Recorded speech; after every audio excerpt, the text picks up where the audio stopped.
የሰው ሰራሽ አስተዋጽኦ ኤአይ ቴክኖሎጂን በመጠቀም በሚካሄድ የስም ማጥፋት ዘመቻ ላይ ህጋዊ እርምጃ እንዲወሰድ ጥሪ ቀረበ። በማህበራዊ ሚዲያ የሰው ሰራሽ አስተዋጽኦ ኤአይ ቴክኖሎጂን በመጠቀም የተቀነባበሩ የድምጽ የፎቶና የቪዲዮ ምስሎችን በማሰራጨት ስም የማጥፋት ተግባር ላይ የተሰማሩ አካላት በህግ እንዲጠየቁ ለኢትዮጵያ ወንጌል አማኞች አብያተ ክርስቲያናት ካውንስል ጥሪ ቀረበ።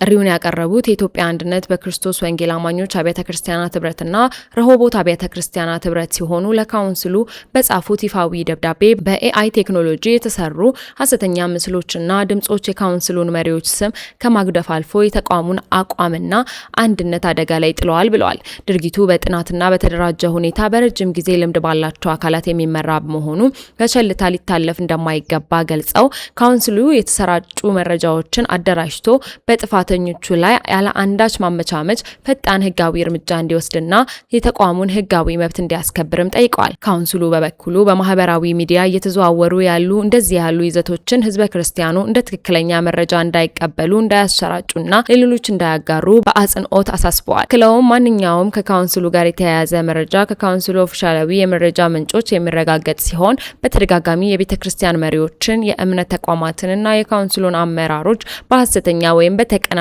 የዲጂታል ይዘት ስምና ክብር ለማጉደፍ የሚደረጉ ድርጊቶችን ካውንስሉ በቸልታ እንደማያልፍና በጉዳዩ ላይ አስፈላጊ መረጃና ማስረጃ በማሰባሰብ በሚመለከታቸው የህግ አካላት በኩል ተገቢውን ህጋዊ ሂደት የሚከተል መሆኑንም ገልጸዋል። ስለዚህም የካውንስሉ አባላት ከማህበራዊ ሚዲያ የሚያገኙትን መረጃ በኤአይ የተፈጠሩ ወይም የተቀናጁ ምስሎችንና ድምጾችን አሳሳቾች ስለሚሆኑ ከፍተኛ ጥንቃቄ እንዲያደርጉም ጥሪያቸውን አስተላልፈዋል።